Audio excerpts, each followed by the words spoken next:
4, 3, 2, 1, go. Hey guys, this is Ranchin here bringing us a commentary. This is going to be the first set in Group F, the Ro32 of the Bigfile MSL 2010 summer season. This is going to be MVP playing up against Light from We Made Fox and NBC Game Hero, respectively. Here at the upper left-hand corner, we're going to have in blue MVP. At the lower right-hand corner, we're going to have Light playing in red. So, yeah, blue and red, pretty nice colors down on the minimap. No troubles there. Two-player map, Polaris Rhapsody. I've never seen a TVT on this map. And a part of me looks forward to watching this, but a part of me dreading this because I know that I know MVP's style, and in TVT he plays very much a delaying style, a very slow, grueling, take my time, and just beat my opponent with, you know, it's like watching a very, very, very long chess game. And that's the TVT type of game that MVP likes to play. He likes to exhaust his opponents. That's pretty much it. I've seen him beat very high-tier Terran players just by playing a very exhausting tactic. I believe last season around he beat Flash. I believe that was last season. Might have been the season before that. I believe I watched the game where he beat Flash.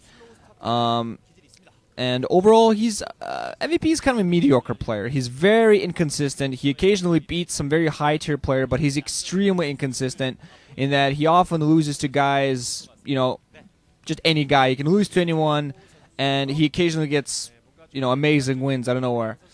Light on the opposite side has been significantly more consistent this season. He's kind of the ace of the NBC Game Hero line of players alongside C.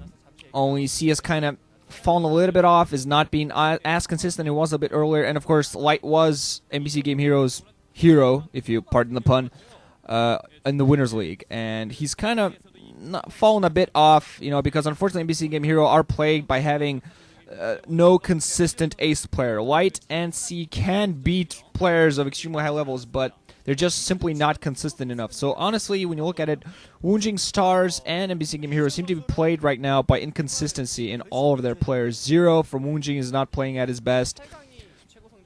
Quanro is, you know, not a consistent ace winner, and it's just, unfortunately, both players plagued by this kind of thing. Only where Woonjing has a slightly more balanced lineup, NBC Game has the 2-1 punch and has a more guaranteed spot in the playoffs, while Woonjings are fighting a little bit. So you have factories on the way, one fact into expos from both players. One looks like pretty much mirror builds going on here.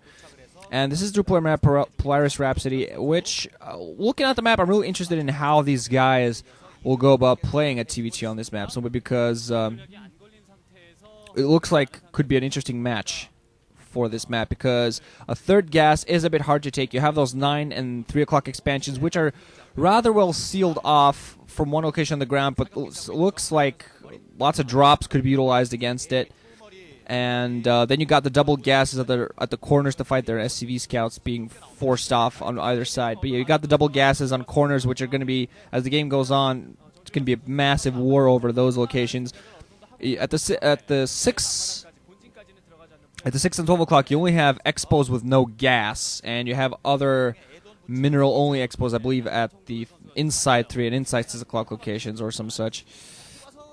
Let's see, are the scouts finally desperate? MVP just trying to get a scout in through, but does spot the SCV coming out, so knows that his commands are coming up, but little knowledge other than that. But yeah, this map, really, I gotta say, looks kind of interesting. On middle, that isn't buildable, I believe. I haven't actually seen a TVT on this map yet, and I haven't watched much Pro League, so my knowledge of it is not very intimate, but I'm sure I'll get to experience it in its full as the game goes on. But yeah, we probably won't be seeing any slow push across the middle, but I believe the corners, as the game goes on, any game that evolves into a large macro TVT game, SCV scout there being killed, so Lighten denied the scout very well there by vultures, but everybody knows there are vultures out second factory on the way for MVP as we speak. On the opposite side, same thing. So pretty much mirror builds so far, except I don't believe there's no where MVP is actually starting with vultures on the opposite side. Light actually gets a tank out.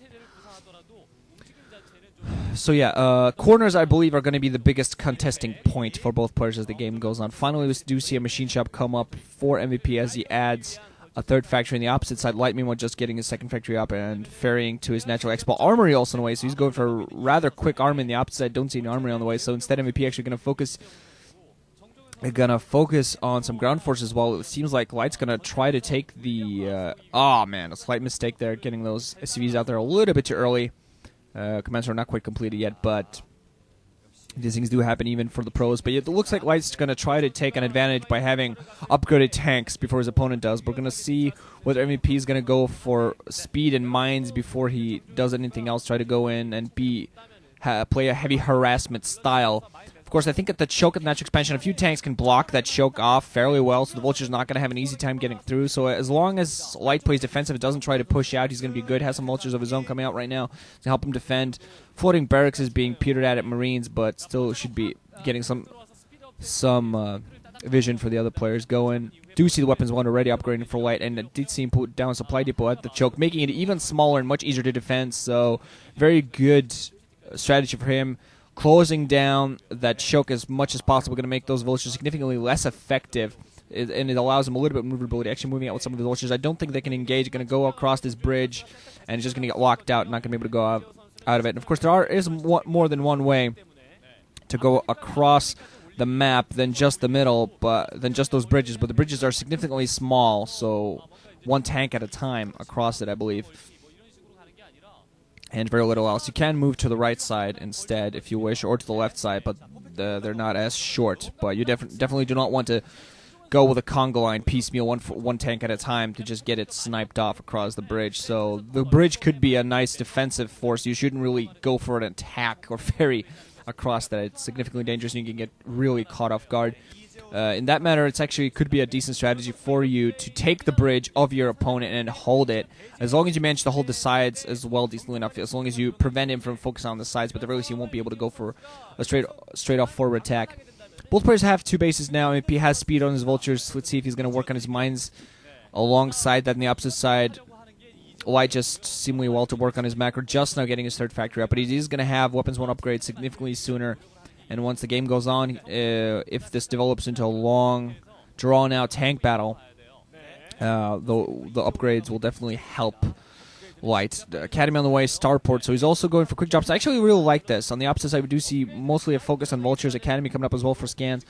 But seeming like Light going to go for more of a dropship-heavy strategy. He does have a lot of Vultures out as well right now with speed, seemingly. Mines out there for MVP. Don't see any out there for Light yet. Don't even know if he has siege on his tanks. I assume he does at this point. Yeah, he does indeed. But yeah, MVP does have a superior Vulture force. No mines as of yet. Thought he had mines, but actually, finally there, he does have mines. It's actually Light that has mines out there, so Light seems to be getting all of his upgrades going as well. Just mines be planted around the field so far. First drop, you're going to be coming out Science Festival as well, just to start working on weapons 2 upgrades as soon as that comes up. And one Marine going to get picked off by him on there, so at the very least MVP has an idea where some mines are. If he decides to go for some mine clearing as the game goes on. Light has his own significant Vulture force. Finally, the first engagement of the game here. Light going to get pushed back with no tank support. He's going to take the safe route back and not engage a possibly superior dangerous force there. Bunch of mines being planted all across the field. Light seemingly moving slowly across the left side of the map with his Vultures. And I'm wondering whether he has a few tanks, I believe, planted there on the right side. Another, again, Vulture's going to engage this time. Light catching some Vultures of MVPs in an open area, so should actually be able to clear them up. Finally, some reinforcements coming in, so now it seems like Light going to get caught in a little bit. Does lose a few of his own Vultures. MVP does have an overall superior Vulture force, but if he runs back here, there are some tanks to help defend this first dropship now up, so it does look like Light's going to try to go for an expansion. I'm sorry, go for harassment, while it's actually MVP is going for an expansion here at the focus position. Actually, the perfect area. I wonder if this actually got scanned, because this is going to be a perfect area for Light to drop on top of. I don't see any defenses here. They're wondering when MVP actually went with some defense. I'm wondering also whether Light's going to try to expand towards the 6, or actually going to try to expand towards the 9. Let's see, going to be a drop on the natural. Is it going to be a drop on the natural? Just flying around. One Vulture here at the Natural Expo. Not a heavy drop. Going to go for the main as well. No defensive Vultures coming in from the back as well. Final and second dropship also flying around towards the 12 o'clock position. Light seeming to just trying to take MVP off guard more than anything else, trying to confuse him by flying all over the place. And also just giving him a sort of a bit of a spot tank and a couple of Vulture with mines here at the main. Not going to be accomplished too much with this. Way too far away from the SCVs to do anything. Dropship, meanwhile, coming in from the south. Nice distraction here on the right side. Goliath's going to come in late. We're going to see whether there's going to be anything out. Several Vultures going to come out, try to pick up some SCVs. Dropship still staying in place. Actually, should be flying back. Actually, picking up the Vultures. So Light with some nice dropship play here. I've always seen him use extremely nice dropship play overall. And still sticking on these 2 bases for now. Meanwhile, yeah, just MVP sticking to that 12 o'clock base, picking up the mineral only. Light, meanwhile, also actually going and clearing some of his own mines, apparently. Interesting enough, yeah, clearing some of his own mines, apparently feeling a possible danger from his opponent due to his own mines. And I'm actually wondering if, with the way that Light looks like he's going,